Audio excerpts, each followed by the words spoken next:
राधा स्वामी, सत्संगी भाइयों बहनों और दूसरे सत्संग प्रेमी जितने भी लोग आप इस लाइव प्रोग्राम को देख रहे हो, शाम के टाइम थोड़ा समय निकालते हैं आपके लिए। वैसे तो आपको पता ही है कि संगत आती नहीं है और ना ही बुलाते हैं। लॉकडाउन का जब तक चलता रहेगा तब तक संगत को ना आने की इजाज़त है। इसीलिए उनकी जो तड़फ है, सत्संग की चाह है, उसको घर बैठे ही हम पूरी करने का प्रयास करते हैं। अच्छी बात है, इससे और भी ज़्यादा आपकी श्रद्धा, भक्ति और प्रेम में इजाफा होगा, क्योंकि कोई चीज़ आसानी से मिल जाती है उसकी इतनी ज़्यादा कदर नहीं रहती। जो चीज़ मुश्किल से मिलती है उसके लिए हम बड़ा प्रयास करते हैं, उसके लिए बहुत ज़्यादा लगन होती है, तड़फ होती है। और जिस चीज़ को मेहनत से, लगन से और तड़फ और काफ़ी जो संघर्ष के बाद मिलती है, उसका आनंद और अनुभूति एक अलग ही प्रकार का हमें खुशी देती है। तो वैसे भी फ़ोन आते रहते हैं दूसरे देशों से भी, जैसे कनाडा से, इंग्लैंड से फ़ोन आते हैं। तो सत्संगी लोग वहाँ भी यही हालत है, लॉकडाउन है, लोग परेशान हैं, घरों में ही रह के एक जैसा उनका जीवन बंधा हुआ सा है, क्योंकि बाहर आना जाना एक प्रकार की जो जीवन में तब्दीली सी आई है वो थोड़ी सी उनको अच्छी सी महसूस नहीं होती, वो बंदिश सी मानते हैं। लेकिन इतने दिन में तो थोड़ा आदमी अभ्यस्त हो जाता है।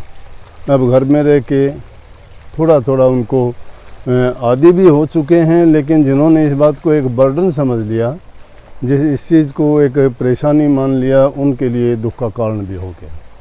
हम किसी भी चीज़ को, ऋषि मुनि महात्मा संत लोगों का देखो जीवन, उन्होंने जानबूझ के ही अपने आप को आइसोलेट कर लेते थे।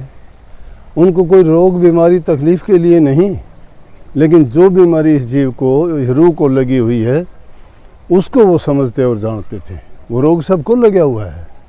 3 प्रकार के रोग हैं, शरीर के हैं, मन के हैं और आत्मा के हैं। दैहिक हैं, दैविक हैं और आदि देव हैं, भौतिक हैं। तो संसार में तीनों प्रकार के इन दुखों को देख के बड़े बड़े महापुरुषों ने संसार को छोड़ दिया, अपने आप को सब चीज़ों से ही आइसोलेट कर लिया। हम कम से कम समाज में रहते हैं, घरों में रहते हैं, परिवार में रहते हैं, हर प्रकार का खाना पीना, बैठना उठना, हर प्रकार के अपने वार्तालाप, बातचीत, विचारों का आदान प्रदान, सुख दुख की सभी बातें शेयर करते हैं। आपस में उन बातों को करके अपने सब प्रकार के दुख दर्द बांट लेते हैं, खुशियों को बांटते हैं। लेकिन महापुरुषों की कहानी देखो कि उन्होंने जानबूझ के ही अपने जीवन को एकांत में ले जाके सिर्फ एक से प्रीति जोड़ी, और वो प्रीति किसे? प्रभु से। प्रभु से प्रीति जोड़ने का जितना आनंद उनको मिला, या जिस सुख को जितना वो जानते थे कि प्रभु के नाम में कितना आनंद है, कितना सुख है, लेकिन संसार के सुखों को उन्होंने मिथ्या साबित कर दिया।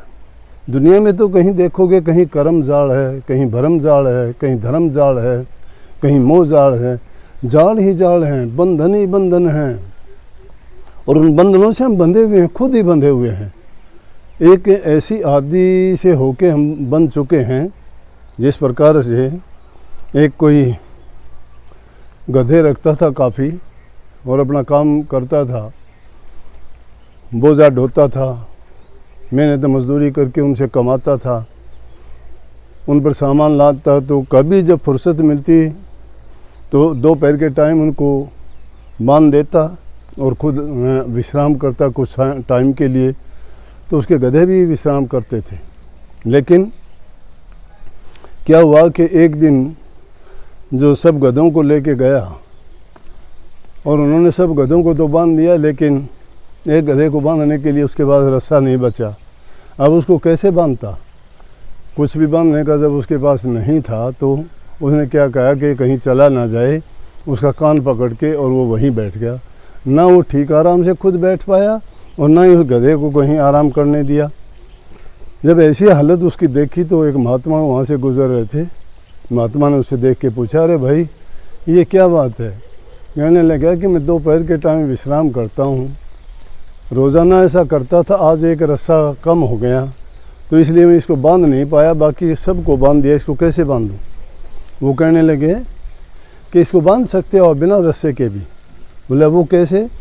कि जहाँ तुम इसको रोज़ाना बांधते थे वहाँ ले जाके खड़ा करो और वैसे ही झूठ का इसके हाथ लगाओ पैरों से और ये समझेगा बांध दिया, आप आके आराम करो। उसने वैसा ही किया। महापुरुषों के पास तरकीब होती है, युक्ति होती है। भ्रमों में पड़े हुए जीवों को निकालते भी, उनको चेतावनी भी देते हैं, शिक्षा भी देते हैं और भटके हुओं को वो मार्ग दिखाते हैं कि जिससे उनको सुख मिले, शांति मिले, उनके जीवन में आनंद और खुशी मिले। क्या किया? गया गधे को लेके और वैसे ही झूठ माठ का उसने हाथ लगाए और आ गया। गधा अपने आराम से वहाँ बैठ गया। वो आराम करने लगे। आराम करने के बाद जब चलने लगा, सभी गधों को खोल दिया। उसने सोचा उसको तो बांधा ही नहीं है, तो सब गधे तो उसके साथ साथ चलने लगे, लेकिन वो वहीं पे खड़ा रहा। अब उसी टाइम पे महात्मा का फिर से वापस उसी रास्ते से आना हुआ तो उससे पूछने लग गया कि भाई, बोला ये गधा क्यों खड़ा है? बोला कि इसको तो बांधा ही नहीं था, लेकिन ये चल ही नहीं रहा, पता नहीं क्या बात है।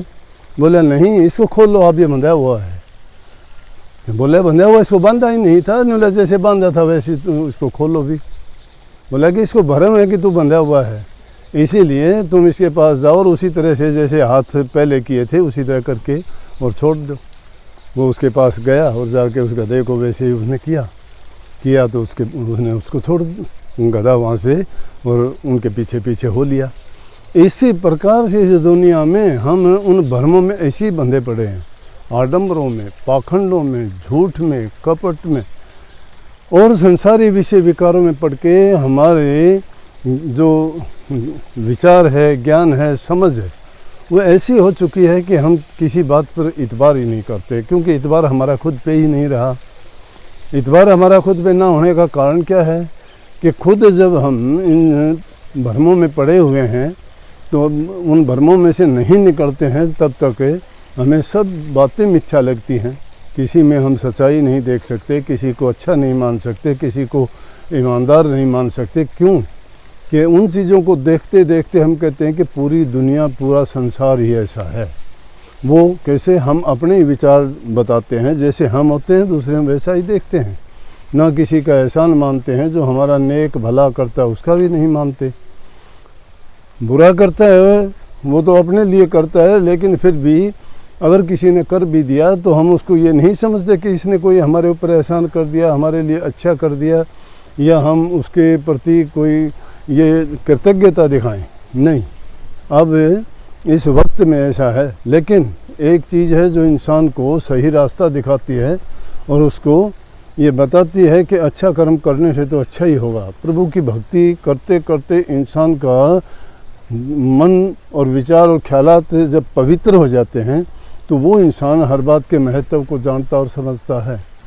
वो समझता है कि परमात्मा के घर में सबका फैसला होता है, जो जैसा कर्म करता है उसका परिणाम उसको अवश्य मिलता है। तो ये तो कर्मजाल है, उसको कर्मजाल में बंधे हुए हैं, भरमजाल में पड़े हुए हैं और फिर धर्मजाल हैं। अनेक प्रकार के धर्म फैल गए, अपनी अपनी डपली, अपना अपना राग, कोई किसी का सुनता नहीं।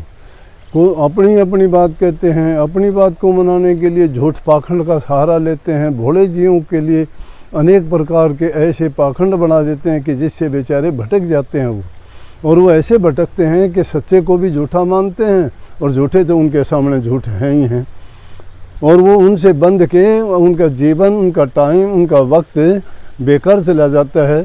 जो टाइम की कीमत नहीं जानते लोग कि ये कितना कीमती समय है और फिर ये बार बार नहीं मिलता है। अब जो अवसर मिला हुआ है इसकी कब पता लगता है इंसान को? जब समय बीत जाता है। बचपन खेल कूद में चला जाता है, ज़मानी विषय विकारों में आनंद मंगल मौज मस्ती में खो देते हैं। बुढ़ापा जब आता है तो किसी के कुछ करने लायक रहते नहीं हैं। जो कुछ करने का टाइम था वो तो हमने नाच कूद में, खेल कूद में, विषयों के आनंद भोग में बिता दिया। और अब जब ये वक्त आया है तो इस वक्त में तो घर वाले, हमारी संतान, जिनके लिए हमने जीवन लगाया, जिनके लिए हमने सब कुछ कमा के इकट्ठा किया, जिनके लिए झूठ बेईमानियाँ फरेब भी की, जिनके लिए खोटे मंदे कर्म करके कर्म का भार हमने अपने सिर दिया, जिसके लिए उसके भागी भी हम ही होंगे और कोई नहीं। आज उसका परिणाम ये है कि उसके बदले में हमें सुख नहीं बल्कि दुख है। हर प्रकार की बुरी भली बातें सुननी पड़ती हैं, कोई पूछ करने वाला नहीं है, समय पर उनको खाना नहीं मिलता है, उनका तो कोई ये पूछने वाला तक नहीं कि उनको कोई तकलीफ़ है क्या, उनको कोई चीज़ की ज़रूरत है क्या, कैसे हैं। लेकिन फिर भी इंसान बंधा हुआ है उस गधे की तरह से, बाहर ढोते ढोते पूरी ज़िंदगी व्यतीत कर देता है। अपने आप के लिए कभी नहीं सोचता कि मेरे काम आने वाली चीज़ तो सिर्फ एक भगवत भक्ति है, नाम की कमाई है, ध्यान ज्ञान योग है। ज्ञान ध्यान ये आदमी कब करता है? जब उसको अपना निजी चिंता होती है, अपने जीवन के बारे में सोचता है। लेकिन हम सोच लेते हैं कि मृत्यु के बाद शायद पता नहीं क्या होगा, ना ही हमारा ये पहला जन्म है और ना ही हमारी आखिरी मौत होगी है। जब तक हम इस जीवन से, जन्म मरण से छुटकारा नहीं पाते हैं, तब तक 84 में भटकते हुए यहाँ 84 के मुसाफिर बने रहेंगे। बार बार जन्म में आएंगे, बार बार जन्मते रहेंगे, बार बार मरते रहेंगे। अपने कर्म के अनुसार ओछे मंदे जैसे कर्म करेंगे वैसा ही फल हमें मिलता रहेगा। इसलिए इंसान को चाहिए कि जीवन रहते हुए जो कर्म हमारे जिम्मे है वो कर्म करो, सच्चाई के साथ करो, ईमानदारी पे रह के करो। उसके कर्म के परिणाम को भी सोचो कि जैसा कर्म है वैसा परिणाम भी हमें भोगना होगा।